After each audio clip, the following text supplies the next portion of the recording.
चंद्रपुर जिला अमन प्रिय है, भाईचारे का प्रतीक है। मैं सभी आयोजकों को धन्यवाद दूंगा कि इस प्रकार के जलसे एकता बढ़ाने के लिए होने चाहिए ताकि भाईचारा और मजबूत हो।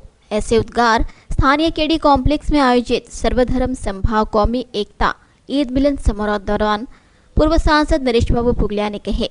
इस दौरान वे कार्यक्रम में बतौर प्रमुख अतिथि के रूप में मौजूद थे और उनके साथ पूर्व नगराध्यक्ष दीपक जायसवाल, प्रवीण पड़वेकर, सैयद रमजान अली, अयूब भाई कच्छी समेत कई मुस्लिम समाज कार्यकर्ता मौजूद थे।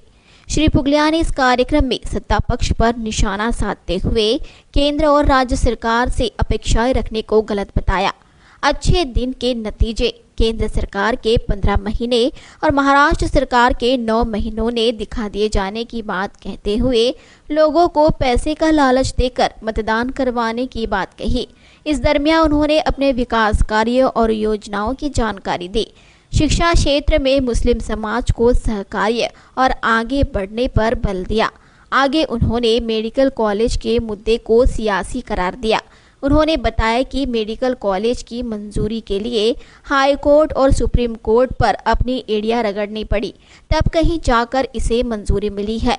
यह मेडिकल कॉलेज कोई केंद्र और राज्य सरकार की मेहरबानी का नतीजा नहीं है, यह न्यायपालिका की बदौलत हो पाया है।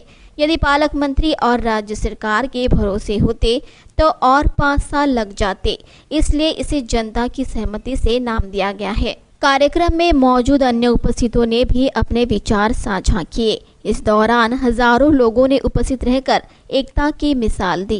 शुभकामनाएं देता हूं और जैसा डॉक्टर साहब ने कहा कि सभी मजहब को, सभी धर्म को जब हम साथ में लेंगे तभी कौमी एकता कहलाएंगे। लेकिन मैं देख रहा हूं कि कुछ लोग इस हिंदुस्तान में जहर घोलने का भी काम करते हैं। कुछ लोग तो ऐसे स्टेटमेंट देते हैं कि जो पोजीशन है वो बहुत कुछ अच्छी नहीं है। किसान लोग आत्महत्या कर रहे हैं। मराठवाड़ा में बहुत बड़ा दुष्काल गिरा हुआ है।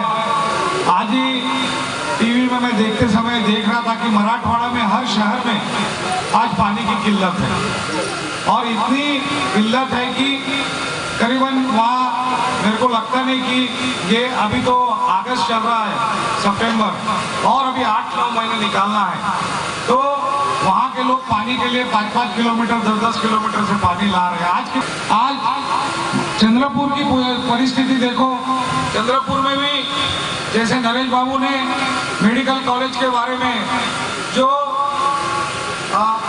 रीट पिटीशन डाले और उसके माध्यम से आज चंद्रपुर में मेडिकल कॉलेज होने जा रहा है। बड़ी खुशी की बात है। मैं नरेश बाबू को धन्यवाद दूंगा कि उन्होंने कम से कम वो जो मेडिकल कॉलेज का प्रस्ताव यहाँ था वो कम से कम इस सत्र से चालू हो रहा और उस माध्यम से हमारे लड़के लड़कियां अब चंद्रपुर में ही डॉक्टर बनेंगे। जैसे कि शांताराम पोर्टू साहब ने इंजीनियरिंग कॉलेज खोला, जो LLB मतलब LLB का कॉलेज खोला या गवर्नमेंट इंजीनियरिंग कॉलेज है, उस माध्यम से हमारे बच्चे आज यहाँ पढ़कर देश नहीं विदेश में हमारे बच्चे नाम कमा रहे हैं। उसी तरह अगर मेडिकल कॉलेज इस सत्र से चालू होता तो आने वाले 5 सालों में यहाँ जहाँ कहीं भी मेडिकल की जगह है वहाँ एक सुंदर मेडिकल कॉलेज हो जाएगा और अपने को चंद्रपुर से नागपुर मेडिकल जाने की जरूरत नहीं रहेगी।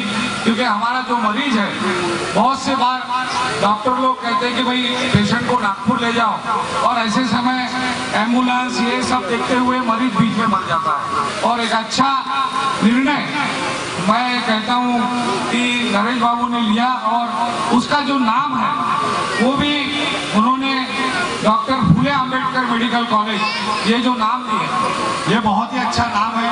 मैं उनका धन्यवाद अदा करता हूँ कि यही नाम इस कॉलेज को होना चाहिए, क्योंकि फूले और अंबेडकर ने इस महाराष्ट्र में इस लोगों को दिशा दी है। इसलिए मैं चाहूंगा कि इस मेडिकल कॉलेज का नाम फूले अंबेडकर कॉलेज सही नाम नरेश बाबू ने दिया है और इस माध्यम से चंद्रपुर में जो आज की परिस्थिति है, मैं चाहूंगा कि नरेश बाबू आज जो फैक्ट्रियां बंद की अवस्था में है, सेंट्रल MIDC में 6 की 6 फैक्ट्रियां बंद है, उसके उसके बाद मुरली सीमेंट फैक्ट्री भी बेचने को निकली है या बिकी है। पल्लाशाह पेपर मिल का भी प्रोडक्शन ज्यादा हो रहा है, क्योंकि चाइना से जो माल आ रहा है, जो चाइना से सस्ता माल आके यहाँ जो बिक रहा है, उसके कारण यहाँ का जो हमारा फैक्ट्री वाला है, जो मतलब आज यहाँ हबीब मेनन साहब बैठे हैं, उनको भी मालूम है कि ये सेंट्रल MIDC की जो सलाखें बनाती थी वो सब फैक्ट्रियां बंद हो चुकी है। रॉ मटेरियल का प्रॉब्लम है, तो इसके तरफ यहाँ के पालक मंत्री ने ध्यान देना चाहिए। इस मुद्दे को आपके नगर सेवकों के माध्यम से महानगर पालिका में पास कराकर जल्द से जल्द मौलाना अबुल कलाम आजाद साहब के नाम से यहाँ उर्दू लाइब्रेरी चालू करें, ऐसी गुजारिश मैं आपसे कार्यकर्ता रहा हूँ, मैंने अपनी लाइन अलग चुन लिया, मगर माननीय नरेश बाबू पुगलिया जी, आपने ये बात को ठहरा लिया कि मुझे उर्दू लाइब्रेरी यहाँ पर चलाना है, चाहे उसके लिए कुछ भी करना पड़े। कुछ भी मीन्स पूरे नगर सेवकों को आपको बोलना पड़ेगा कि ये महानगर पालिका में ठहराव पास कराओ। 2 नगर सेवक का आदमी महानगर पालिका का महापौर बनता, उप महापौर बनता, गट नेता बनता, तो आपके पास तो 15 से 16 है नगर सेवक, और आपके पास नगर सेवक नहीं भी रहे, तो भगवान ने आपको वो चमत्कारी सोच दी है। आपने इन जातिवाद शक्तियों से मेडिकल कॉलेज को छीन कर लाकर उसको आपने फुले साहब अम्बेडकर नाम दिलाया। मुस्तकबिल को यकीनन वाकई में रोशन किया है, जिसकी कोई मिसाल नहीं है। महाराष्ट्र में समूची तरफ बाबूजी का नाम चल रहा है, और संघर्ष के लिए जिसने अपनी जान तक गवाई, जान की परवाह नहीं की, ऐसे लोगों के नाम से महात्मा ज्योतिबा फुले क्षत्रिय स्वराज समाज वाले, डॉक्टर बाबा साहब अम्बेडकर संविधान के निर्माता, ऐसे लोगों के नाम से वो होना चाहिए उनका। इसलिए कहना है क्योंकि उन्होंने न्यायपालिका में विश्वास रख के न्यायपालिका के माध्यम से यहाँ पर कॉलेज शुरू करवाया है। तो न्यायपालिका के जनक, संविधान के निर्माता बाबा साहब और उनके गुरु फुले जी का नाम उसे दिया जाना चाहिए। इसके समर्थन में आप हम सब ने भी तालियां बजाना चाहिए और उनका इस्तेमाल करना चाहिए। आगे वाले का सर झुकाना आता है। बाबूजी जब भी चलते हैं तो अकेला चलने का हौसला होता है, बाद में उनके पीछे सारे महाराष्ट्र का काफिला होता है। मैं अकेला ही चला था मंजिले जानी, मगर लोग साथ आते गए और कारवां बढ़ता गया। तो बाबूजी तैयार है, आप भी उनके साथ हैं और हमेशा साथ रहे, ऐसी गुजारिश करते हुए कार्यक्रम के सदर बाबूजी को मैं इस शेर से आवाज दूंगा कि तुम ये बात चिरागों को बताए रखना, रोशनी होगी चिरागों को जलाए रखना, लहू देकर जिसकी हिफाजत इन महापुरुषों ने की, ऐसे तिरंगे को सदा दिल में बसाए रखना, सदा दिल में बसाए रखना। बाबूजी ईद की खुशी के मौके पर सारे भारत में नहीं, सारे विश्व में हमारे मुस्लिम भाई बहनें बड़े धूमधाम से ईद मनाते हैं। 30 दिन के कठोर तपश्चर्या के बाद, उपवास के बाद ईद का दिन आता है, और ईद का चांद देखने के बाद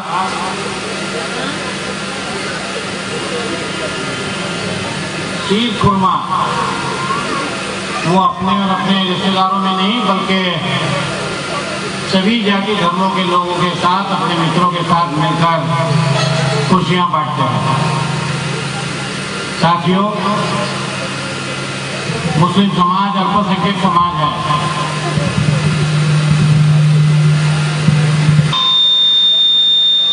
केंद्र सरकार और राज्य सरकारों की जिम्मेदारी होती है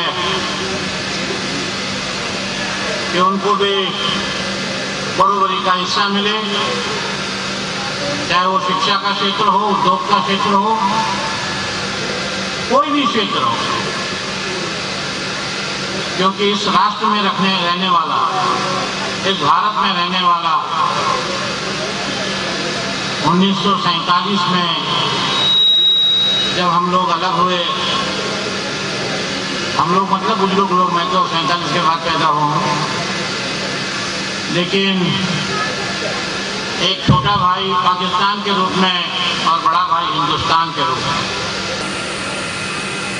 मैं किसी नाराजगी से नहीं कह रहा हूँ, लेकिन चाहे केंद्र रहे या राज्य रहे, जिन लोगों को भी भारत की जनता ने और महाराष्ट्र की जनता ने उस गद्दी पे बैठाया है, उनसे हमको और आपको न्याय मिलेगा, वो गरीब जनता को न्याय मिलेगा। मेहरबानी करके ये अपेक्षा मत रखिए। अच्छे दिन आने वाले हैं, तो आपने 15 महीने केंद्र सरकार के देख लिए, 9 महीने महाराष्ट्र सरकार के देख लिए। 80 रुपए तुअर की दाल थी, जब लोग बोलते थे कि कांग्रेस के जमाने में, यूपी के जमाने में 80 रुपए तुअर की दाल बिक रही है, खाने की चीजें महंगी हो गई है। लेकिन अब 150 रुपए जब दाल हो गई, आज के सत्ताधारी उस समय विरोधी पक्ष में थे, वो क्या बात करते थे आपके और हमारे जहन में है। लोकतंत्र के अंदर वोट मांगते समय अगर हम कोई वादा करते हैं, वो वादा पूरा करना हमारी जिम्मेदारी होती है। हम पार्टी का मैनिफेस्टो देते हैं और मैनिफेस्टो के माध्यम से, वो मैनिफेस्टो एक वचननामा होता है, हम जनता के बीच में वचन देते हैं कि मैं इतना ब्लैक मनी लाऊंगा, 15-15 लाख रुपए हर एक के अकाउंट में आ जाएंगे। मेरे अकाउंट में तो नहीं है, आप लोगों के शायद अकाउंट में आए हो तो पता नहीं मुझे। तो जालसाजी, धोखेबाजी और ये बेईमानी का काम है। अगर देश का प्रमुख इस चुनाव के पहले जो भाषा बोलता है, चुनाव के बाद उनके ही लोग बोलते हैं ये तो जुमला था। अरे जुमला था? लोगों को बेवकूफ बनाने के लिए ऐसे जुमले होते हैं।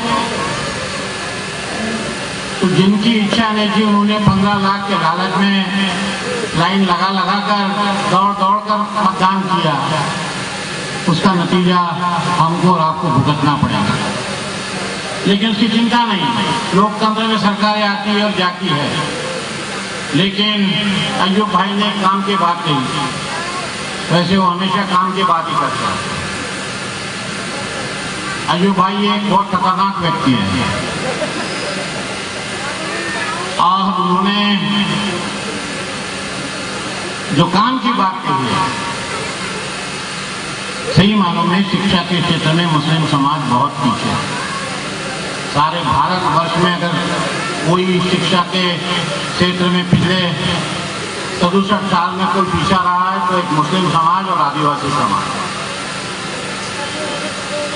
लेकिन समय के साथ बदलाव आया और बदलाव, मैं सांसद था, मेरे पास 2 करोड़ रुपए साल का बांटने के लिए आप लोगों ने अधिकार दिया था।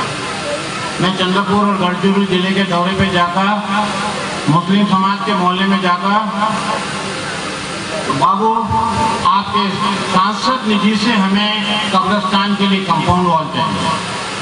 मैं दलित बस्ती में जाता, वहाँ के लोग चाहे धानोरा रहे, चाहे एटापल्ली रहे, चाहे एली रहे, बाबू हमारे लिए लाइब्रेरी बना दो। हमारे घर में लाइट नहीं है, लाइब्रेरी में जाकर बच्चे वहीं से किताब लेंगे और पढ़ेंगे। मैं ये फर्क बता रहा हूँ, मैं इसमें नाराजगी मत लेना आप लोगों ने।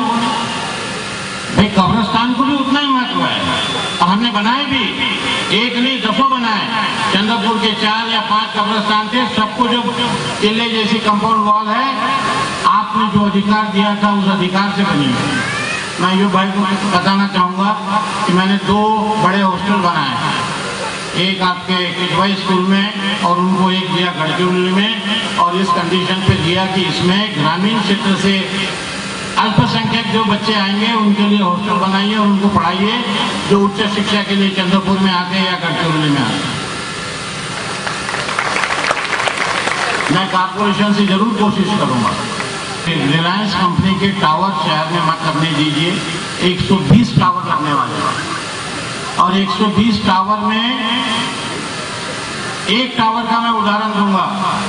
आप अनिल त्रिवेदी जी से जाके बात करो, धनु महाराज का जो छोटा बेटा है, ऑल इंडिया रेडियो के अंदर एक टावर लगा है।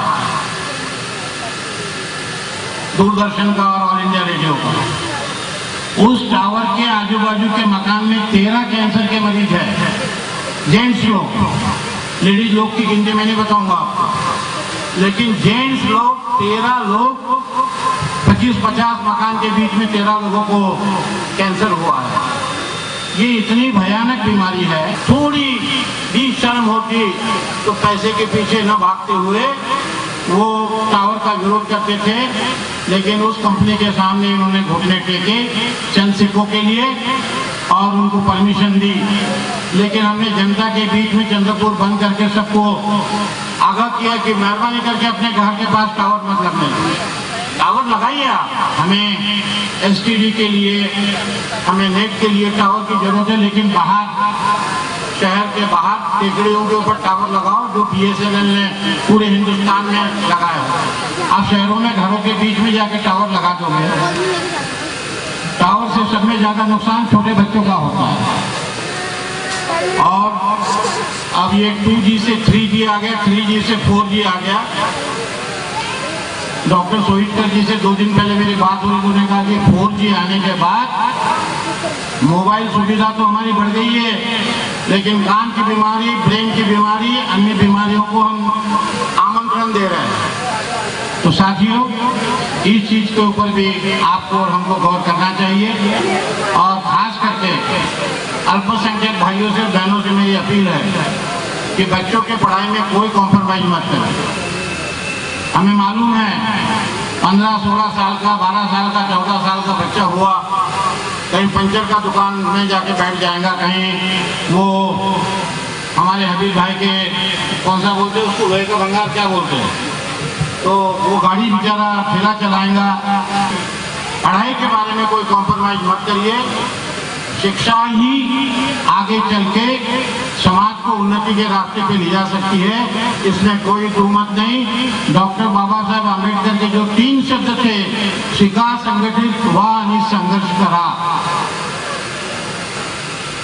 प्रवीण पड़वेकर हमारा ग्रेजुएट है, मैट्रिकुलेट पत्नी से शादी किया था, लेकिन शादी के बाद उस महिला ने इंग्लिश लिटरेचर में एमए किया है और वो हाई स्कूल की आज टीचर है। क्यों? उनके दिमाग में, उनके जहन में उस शब्द है डॉक्टर बाबा साहेब आम्बेडकर। आपकी एमपीएससी, यूपीएससी की किताबें हो, जो भी किताबें लगती है हम हमारे लाइब्रेरी में पूरी रखेंगे और उसमें अल्पसंख्यक लोगों को पूरी प्रायोरिटी दी जाएंगी। उर्दू की किताबें भी रखेंगे। साथियों, ये रमजान भाई हर जगह माइक पकड़ लेते, क्यों पकड़ लेते हैं? स्टेज पे क्यों इनको सब लोग पकड़ पकड़ के लाते हैं? क्योंकि उर्दू जुबान से 10-5 उदास चोटी के शेर, बड़े बड़े शायरों के शेर पढ़ के आते हैं और आपके और हमारे बीच में सुनाते हैं। तो साथियों, आज की खुशी के मौके पर बाबा भाई और उनके पूरी टीम को मैं बधाई दूंगा। आबिद भाई, क्या नाम से जाने अभी रियल एस्टेट के मालिक मुझे मालूम है, लेकिन हाँ। तो साथियों, एक चीज मैं मेडिकल कॉलेज के बारे में मैं जरूर कहना चाहूँगा। मेडिकल कॉलेज, 6 गवर्नमेंट के मेडिकल कॉलेज पिछली राज्य सरकार ने मंजूर किए थे, उसमें चंद्रपुर का भी था। लेकिन इस सरकार ने सोचा पिछली सरकार का निर्णय तो हम क्यों मेडिकल कॉलेज करें। हमें मजबूरन केंद्र सरकार और राज्य सरकार के खिलाफ हाईकोर्ट और सुप्रीम कोर्ट तक जाना पड़ा। हाईकोर्ट और सुप्रीम कोर्ट की लड़ाई सस्ती नहीं होती है। वहाँ का एडवोकेट, उसकी फीस मैं पब्लिकली नहीं बोलना चाहता हूँ, लेकिन लाखों में है, हजारों का सवाल ही नहीं उठता। लेकिन हम पूरी ताकत के साथ भिड़े और सम्मानीय हाईकोर्ट और सम्मानीय सुप्रीम कोर्ट से निर्णय मिला। 100 बच्चों को एडमिशन परसों 1 तारीख से मेडिकल कॉलेज शुरू होने जा रहा है और उस कॉलेज को कोई गलत नाम ना हो, कोई जातिवादी प्रतिक्रियावादी शक्ति अपने किसी अननोन पुराने नेता को उसके नाम से नहीं बैठा दे। हमारे सभी लोगों ने, शहर के ग्रामीण के लोगों ने बोला कि बाबू कोई अच्छा नाम होना चाहिए। ये मेडिकल कॉलेज कोई केंद्र सरकार और राज्य सरकार की मेहरबानी से नहीं आया है, ये हमारे हाईकोर्ट और सुप्रीम कोर्ट न्यायपालिका के माध्यम से आया है, तो हमारे साथ न्याय करिए। तो शिक्षा के क्षेत्र में महात्मा ज्योतिबा फुले और डॉक्टर बाबा साहब आम्बेडकर ने देश के लिए क्या किया क्या नहीं किया आपके हमारे सामने है। इसलिए ये दोनों महापुरुषों के नाम से फुले आम्बेडकर गवर्नमेंट मेडिकल कॉलेज का नाम दिया गया है और ये जनता का दिया हुआ नाम है। पालक मंत्री में अगर हिम्मत है तो बदल के बता दे। तो 20,000 के फीस में वो बच्चा MBBS बन के निकलता है 4.5 साल में। 20,000 के जो मेरिट के ऊपर बच्चे पास होते हैं, 100 बच्चों में 70% विदर्भ के और 30% में महाराष्ट्र के अन्य जिलों के। अगर ये 6 मेडिकल कॉलेज मिल जाते, इस साल से शुरू हो जाते, बिल्डिंग से लगा के जैसा हमारे यहाँ रेडी है, वहां पर भी रेडी था। एक है शरद पवार साहब का, एक है चीफ मिनिस्टर हमारे पृथ्वीराज चौहान का, सब बड़े बड़े, एक है प्रफुल्ल पटेल का गोंदिया का। हम भी अगर इनकी मुंह की तरफ देखते कि हमारा पालक मंत्री कर देगा, हमारा राज्य सरकार कर देंगी, तो ये 4 साल 5 साल और लग जाते। लेकिन हमने न्यायपालिका का दरवाजा खटखटाया और इसीलिए जनता के हित में जो निर्णय आया है, तो जनता को ही अधिकार है उसका नाम लेने का, इसलिए वो नाम दिया गया है। मैं गवर्नमेंट इंजीनियरिंग कॉलेज की एक बात करूंगा। 2-3 साल पहले किसी कार्यक्रम में मैं वहां गया था। मिस्टर अडवाणी जब एक्टिंग प्रिंसिपल थे, उनसे पूछा कि यहाँ की फीस क्या है गवर्नमेंट इंजीनियरिंग कॉलेज की। उन्होंने कहा कि SC ST के लिए 800 रुपये साल का, OBC है तो 8,000 रुपये साल का, और जनरल कैटेगरी है तो 28,000 रुपये साल, जिसमें हॉस्टल खाना पीना सब आ गया। और यहाँ डॉक्टर कोलते साहब बैठे, इनसे पूछ लीजिए, प्राइवेट मेडिकल कॉलेज में 50 लाख से 1.5 करोड़ तक के डोनेशन, और उसके बाद 4 लाख से 9 लाख तक सालाना फी। गरीब बच्चा, होशियार बच्चा जा सकता है क्या? कभी जिंदगी में डॉक्टर नहीं बन सकता। और हम आपको राष्ट्र और धर्म 2 चीजें हैं। अपने राष्ट्र के प्रति और अपने धर्म के प्रति अपनी निष्ठा के प्रति अपनी पूरी निष्ठा है उनके साथ रखिए।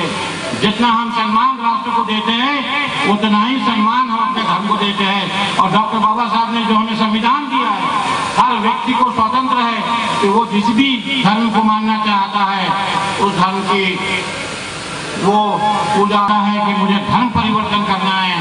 धर्म परिवर्तन करने का भी उसमें हमारे संविधान ने हमको हक दिया है। आज की खुशी के मौके पर मैं दोबारा आपको ईद की बधाई देता हूं, और जिन लोगों ने हमें यहाँ बुलाकर आपके बीच में आने का मौका दिया, कौमी एकता कमेटी ने, उनको भी धन्यवाद देता हूँ। धन्यवाद। जय हिंद।